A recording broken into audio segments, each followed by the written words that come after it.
Bonjour, aujourd'hui on va s'intéresser au relâchement sur robot. C'est une notion qui convient bien pour les structures métalliques. Voici l'illustration, notre résultat final. On va voir comment nous sommes arrivés à ce résultat. Je prends nouveau, on va travailler dans le module portique 2D. Je peux aussi le faire dans le 3D, mais on va le faire dans le 2D.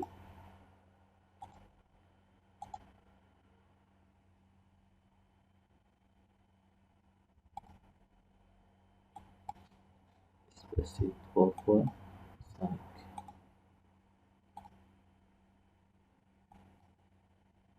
fois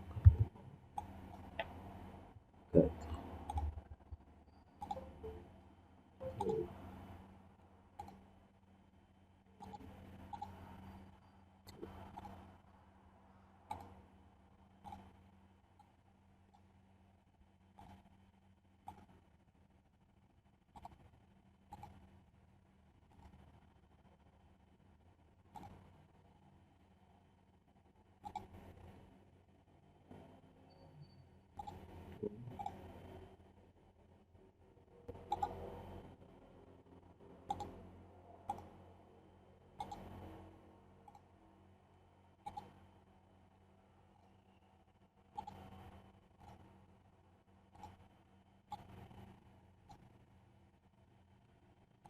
Applique des appuis encastrés.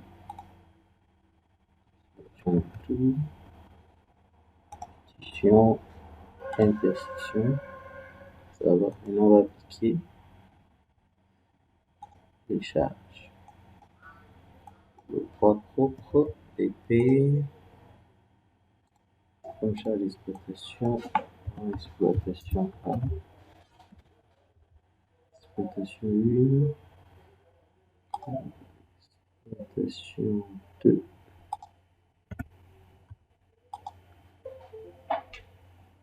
Ok. Exploitation 2. Ici.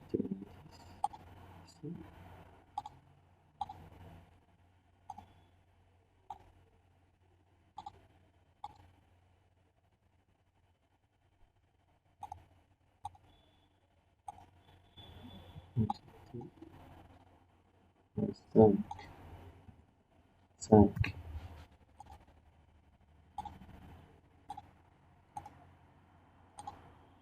On va combiner les charges.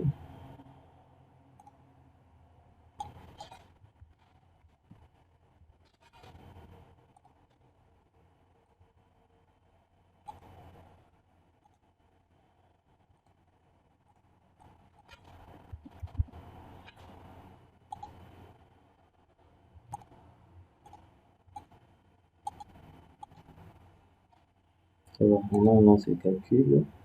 Calcul est fait. Choisis le cas élu. On va analyser le résultat. Les formes normaux.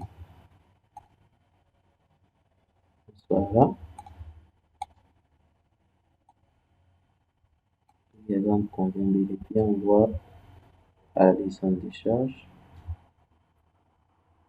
Donc ici, ce qui est intéressant, c'est le moment. On voit le diagramme du moment. Tout autour du nœud. Dans le nœud est considéré encastré puisqu'il y a mobilisation de moments de part et d'autre. Et si on fait la somme des moments ici, normalement, ça doit être nul. 1. Donc, on a les nœuds sont considérés encastrés. Le nœud est considéré encastré, c'est-à-dire que la poutre est continue. Continue, le nœud est encastré, statique et autres. Mais en construction métallique, on peut considérer la poutre comme étant continue, tout comme on peut la considérer comme étant isostatique. Tout dépend, alors c'est là qu'intervient le relâchement. Parce que lorsqu'on modélise ici, le nœud est déjà considéré encastré. C'est pas seulement le nœud intérieur, on le constate aussi ici, on voit que même le nœud extérieur, la jonction de la barre de la poutre du poteau directement, c'est considéré comme étant un encastrement. Mais si on ne veut pas que ce soit considéré comme un encastrement, c'est alors que intervient les notions de relâchement. C'est que nous allons exploiter maintenant. Structure, voie, relâchement.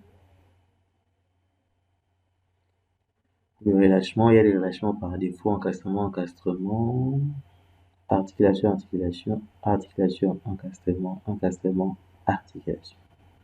Qu'est-ce que cela veut dire?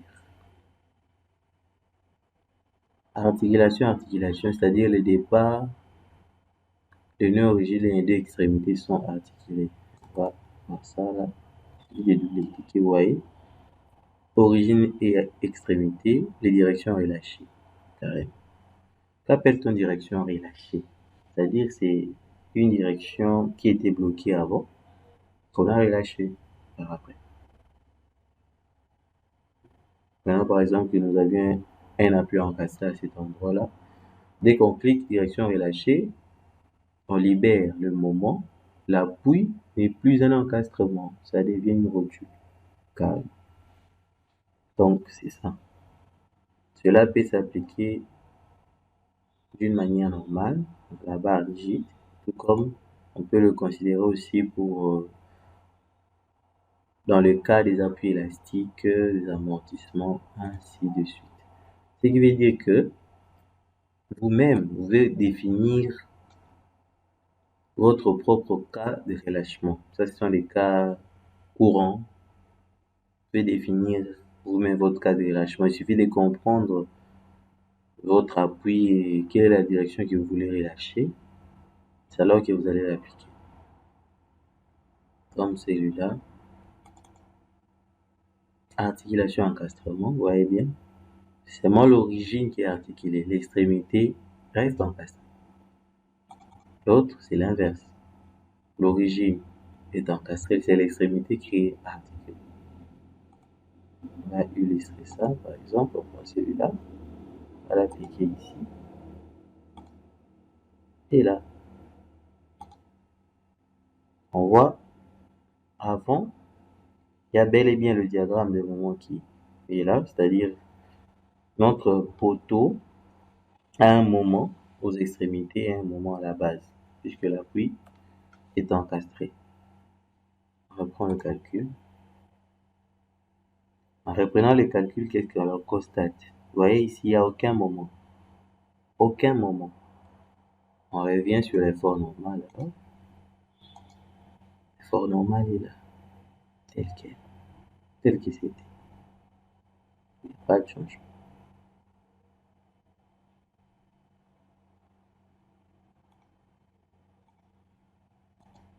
Le moment existe pour les autres barres, mais principalement pour les barres ici du milieu, ça n'existe plus puisqu'on a appliqué les relâchements.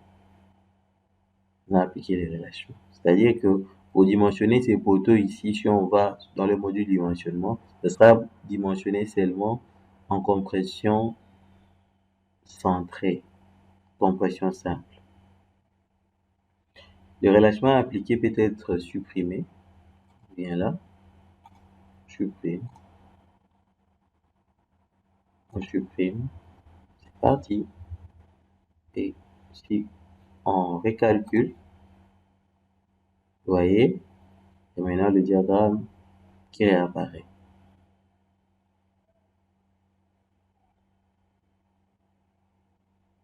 Si on peut prendre ces cas ici, encastrement, articulation, et voir ce que c'est. On recalcule, l'appui est encastré. Quand même l'appui est encastré, comme on a appliqué les relâchements, on constate qu'ici il n'y a plus de moment. Donc l'appui devient une rotule carrément. Et ici, il y a quand même un moment qui intervient, qui est mobilisé. Qui nous intéresse, c'est pas ce cas-là. Et nous allons appliquer l'articulation sur les barres. On va considérer nos barres comme étant isostatiques.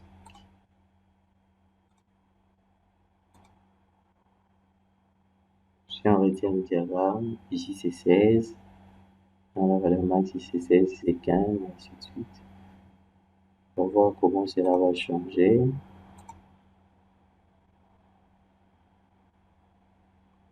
Et ici, on a un moment 31 là, dessus.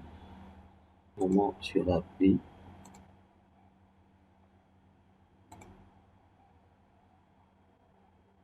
C'est fait, on lance le calcul. Vous voyez, ici c'était 16, on a maintenant 42. Donc, ce qui illustre bien que les structures isostatiques ne sont pas économiques carrément. La structure statique est économique puisqu'on voit que le moment intérieur, la sollicitation des efforts intérieurs, c'est principalement fléchissant, au milieu, dont la travée était faible, pour le cas d'une poutre continue, hyperstatique. En rendant la poutre isostatique, le moment s'accroît. Nous avons notre valeur max PL carré sur 8. Vous voyez maintenant le diagramme de notre portique, comment ça devient. Donc c'est comme si c'était une succession de poutres isostatiques carrément. Le nœud n'est plus encastré. Et le bien de ça, ça soulage un tout petit peu nos poteaux. Donc nos poteaux ne travaillent même plus en flexion composée, seulement en composition centrale. Vous voyez, les normaux ne changent pas carrément. Bon, merci.